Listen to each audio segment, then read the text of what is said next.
Bicarbonato está disminuido, pero no mucho, ¿no? La saturación que normalmente nosotros dijimos que debe ser de 85 para arriba, 86 en este caso, aquí dice 90 en La Paz, ¿no?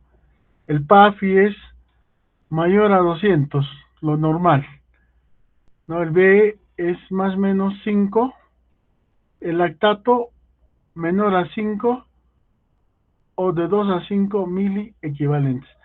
Eh, Esto debemos de ver y para ver que no es igual, ¿no? Muchas veces a nivel del mar como en nuestra zona. En algunos aspectos cambia, ¿no? Este cuadrito lo hemos sacado de Up to Date, ¿no? Del 2019. Ahora definiremos qué es una acidosis respiratoria.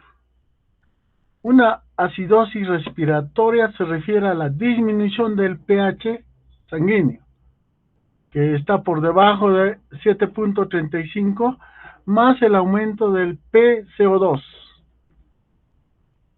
Se produce generalmente por una hipoventilación alveolar, cuya etiología puede ser pulmonar, muscular o central, ¿no? Aquí está lo que hemos dicho, la etiología de la acidosis respiratoria, ¿no? Tenemos que ver cualquier alteración de la ventilación pulmonar debido a enfermedades de las vías respiratorias y del parénquima pulmonar. Aquí puede ser el edema agudo del pulmón, la obstrucción de la vía aérea y también dentro de esto estaría la neumonía. También se nos puede presentar acidosis respiratoria por alteración muscular, ¿no? ¿Cuáles? La polineuropatía, la cifoescoliosis, la espondilitis, la enfermedad de la segunda neurona, el traumatismo costal. Todas estas patologías debido a la restricción en la caja torácica que se presenta, ¿no? También por la hipopotasemia grave, por la hipofosfatemia grave, por los tétanos, la difteria, botulismo, el uso de miorrelajantes e intoxicación por pesticidas. Todo esto nos puede conducir a una acidosis respiratoria. También la alteración del sistema nervioso, como el ictus, ¿no? Los depresores del sistema nervioso central, la alcalosis metabólica muchas veces se complica también. La meningoencefalitis, el hipotiroidismo, la hipertensión craneal. Al lado derecho vemos las causas que también mencionan. Cualquier factor que reduzca la ventilación pulmonar provocará un aumento del PCO2 del líquido extracelular. Ello dará un aumento a la concentración del ácido, ¿no? Y de iones de hidrógeno con la consiguiente acidosis del ácido carbónico, ¿no? Aquí estamos viendo. Ya vamos a ver más adelante. Mejor esto. Las causas agudas, generalmente en los niños hay más de estas causas, ¿no? Dentro de esos podemos ver la enfermedad alveolar, el edema pulmonar, el SIRS, que es el síndrome de respuesta inflamatoria sistémica, ¿no? Depresión del sistema nervioso, alteraciones neuromusculares, restricción ventilatoria, ¿no? Cuando hay un tórax inestable y también cuando hay un neumotórax. La obstrucción por el virus respiratorio sincitial, en este caso, cuando se presenta una broncoaspiración o un laringoespasmo. También podemos ver por la obstrucción de las vías respiratorias bajos, ¿no? Como en este caso está el broncoespasmo y el asma. En las crónicas es poco, ¿no? Lo que se presenta en niños, ¿no? Ahí está la enfermedad alveolar, la depresión del sistema nervioso, las alteraciones neuromusculares, también la restricción ventilatoria, la obstrucción del virus respiratorio sincitial, ¿no? La obstrucción del virus respiratorio, de las vías respiratorias bajas, todo eso.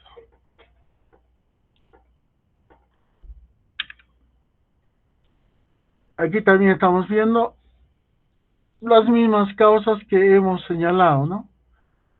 Causas que nos llevan a una acidosis respiratoria. La clínica y diagnóstico.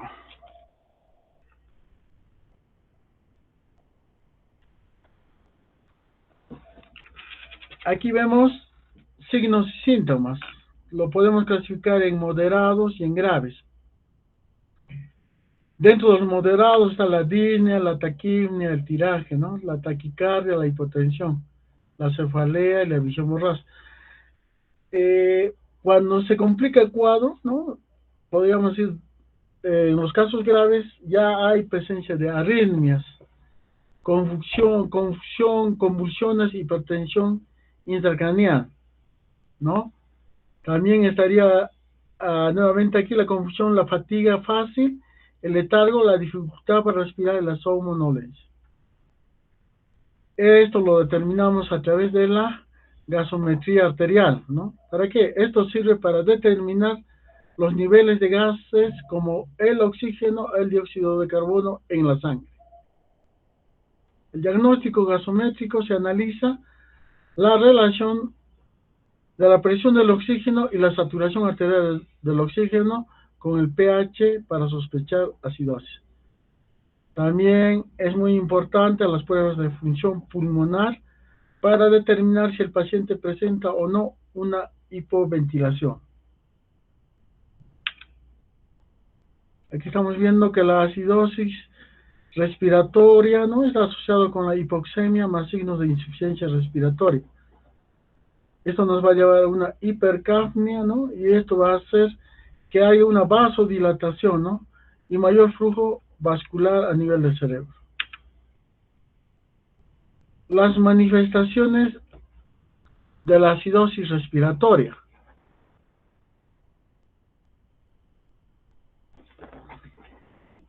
Por ejemplo, en una encefalopatía hipercárnica va a haber irritabilidad, cefalea, confusión, apatía, anorexia y alucinaciones.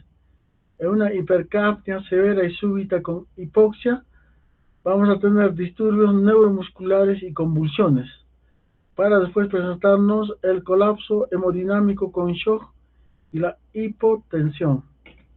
Aquí también tenemos que tener muy en cuenta, ¿no?, que cuáles son los dependientes del nivel del PCO2 y su rapidez de instauración. El predominio, ¿no?, de los síntomas neurológicos, la asterexis, la cefalea, la somnolencia, la confusión y coma. La ingurgitación de los vasos retinianos y papiledema. La hipercapnia crónica se asocia con hipertensión pulmonar y cor pulmonar. ¿Podemos pedir pruebas complementarias? Sí podemos pedir, ¿no? ¿Qué podemos pedir? El sangre, dentro de sangre, el hemograma, la bioquímica y específicamente la gasometría, ¿no? En este caso para determinarnos si es una acidosis o un acidosis que puede ser respiratoria. La orina sí se pide, rayos X de tórax también si hay con sospecha de enfermedad cardiovascular, el electrocardiograma cuando hay complicaciones del cuadro, ¿no?, en casos graves. El tratamiento. El tratamiento de la forma aguda debe dirigirse a la enfermedad causal, o sea, ¿quién lo está determinando? En este caso, la oxigenoterapia puede disminuir o anular el estímulo respiratorio en estos pacientes. También es muy necesario la ventilación asistida, ¿no? Ante una hipercapnia crónica, está indicado solo si existe un aumento agudo del PCO2. Aquí estamos viendo los diversos tratamientos de oxigenoterapia con una máscara simple y un casco, ¿no?, o campana de oxígeno en los más pequeños que es necesario para hacer el tratamiento respectivo. El manejo. ¿Cómo se maneja? ¿No? El manejo lo definiremos en dos aspectos, en dos pilares también. Manejo etiológico. Tenemos que hacer a través de broncodilatadores cuando hay un broncoespasmo, ¿no? La adrenalina nebulizada en laringitis severa o adrenalina intramuscular en el shock anafiláctico, ¿no? En este caso tenemos que abrir primero las vías respiratorias para después proseguir con nebulizaciones, ¿no? a través de salbutamol o otro beta-agonista. El tratamiento respiratorio, asegurar la vía aérea y buena ventilación. Oxigenación también, llegando a precisar en los casos que cumplan criterios, ventilación mecánica, no invasiva o invasiva. Al último, siempre, si se complica el cuadro, tenemos que llegar a utilizar el ventilador. La oxigenoterapia, ¿no? Evitar que el FiO2 a una elevada proporción, ¿no? Porque puede deprimir el centro respiratorio, ¿no? También los broncodilatadores, la ventilación mecánica con corrección lenta del PCO2 para no favorecer la alcalosis metabólica post-hipercápnica. Diagnóstico diferencial, estamos viendo el gradiente alveolo arterial de oxígeno. El gradiente alveolo, el gradiente elevado, ¿no? Mayor de 15 milímetros de mercurio en una enfermedad pulmonar intrínseca. El gradiente normal de 5 a 10 milímetros de mercurio en el caso de una hipoventilación. Aquí vemos el aspecto más comprensible, ¿no? Cuando vamos a ver que hay una acidosis o una alcalosis. Aquí estamos viendo los diversos cuadros, pero lo que nos interesa es la acidosis respiratoria, ¿no? Que va a determinarnos por el aumento del PCO2 y el pH va a bajar. Cuando baja el pH, o sea, debajo del 7.35, decimos que hay acidosis. Y cuando se incrementa el PCO2, esta acidosis es respiratoria, ¿no? Este cuadrito hay que tener muy en cuenta. Por ejemplo, si se nos dice que hay un pH bajo más un incremento del PO2. Entonces, ¿qué es? Estamos frente a una acidosis respiratoria. ¿Mm? ¿Y cuál es la compensación que se debe hacer, ¿no? Aquí lo hace generalmente, lo compensa el riñón a través del aumento de bicarbonato. Pero aquí lo que nos interesa es la acidosis respiratoria que se manifiesta por un PCO2 elevado y por un pH disminuido por debajo del 7.35. Aquí también el mismo cuadro que estamos viendo, ¿no? En donde diferenciamos la acidemia de la alcalemia. Nos interesa la respiratoria, hemos dicho, por el aumento del PCO2, ¿no? No, por la disminución. Aquí creo que está un poco mal. No, por el aumento, perdón, sí, está bien. La disminución hemos dicho que es en el pH, ¿no? Y aumento del PCO2, está bien. Ese es una acidemia respiratoria. ¿Quién lo va a compensar? El riñón. ¿A través de qué? A través del aumento del bicarbonato. ¿Sí? ¿Se nota, no?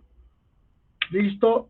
Aquí estamos viendo la compensación esperada, que puede ser aguda o crónica. Bueno, dice por cada 10 milímetros de mercurio que aumenta la PCO2, el bicarbonato debe aumentar un miliequivalente litro.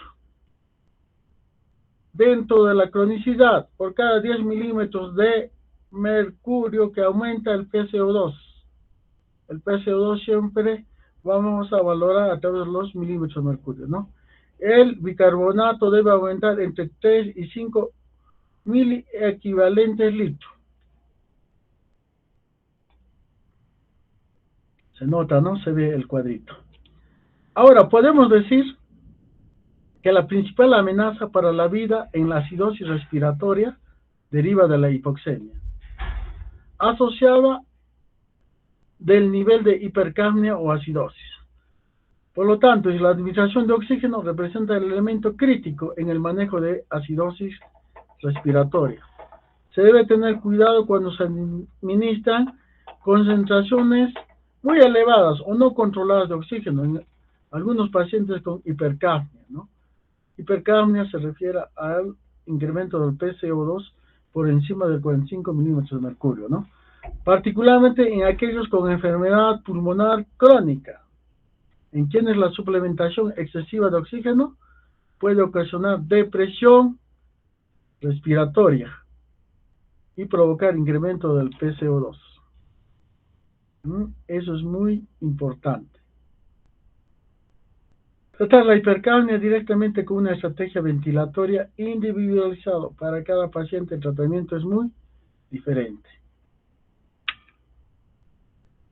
La ventilación mecánica generalmente está indicada cuando el paciente con acidosis respiratoria está en riesgo de inestabilidad, se encuentra inestable o muestra signos de deterioro del sistema nervioso central, o cuando existe la fatiga de los músculos de la respiración, ¿no? Cuando decimos que se está agotando y tenemos que necesariamente utilizar la ventilación mecánica. Bueno, este es un cuadro que he encontrado y espero que se lo aprendan, ¿no? Para decir a qué se refiere específicamente la gasometría o qué es lo que nos está indicando, ¿no? El pH, por ejemplo, aquí dice lo normal de 7.35 a 7.45. Nos está indicando el equilibrio de los sistemas de amortiguación. También nos da el nombre, ¿no? Del diagnóstico, como hemos dicho, puede ser una acidosis o una alcalemia. Aquí el PCO2. ¿Qué es o qué quiere decirlo, no? El valor normal es 35 milímetros de mercurio. Está relacionada, dice, específicamente a la ventilación pulmonar, a la producción y eliminación del CO2 y a la función pulmonar. Indirectamente es el hidrogenión, ¿no? Cuando hay acidosis, baja o sube el hidrogenión. Ya, tarea.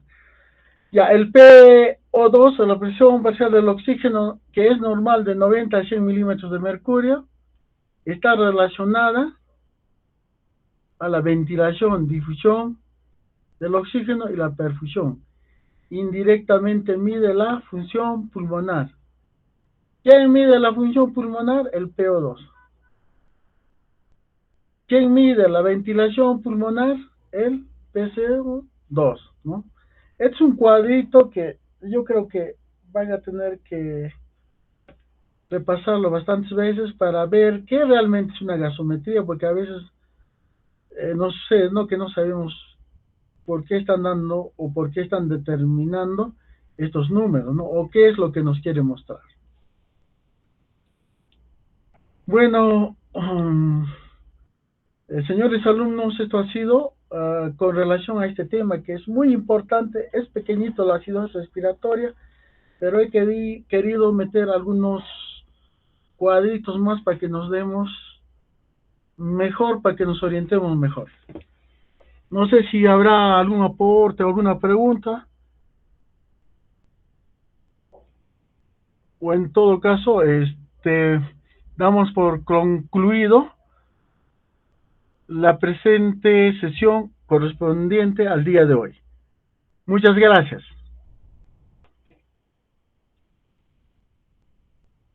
Gracias, doctor. Gracias, gracias. Gracias, doctor. Gracias.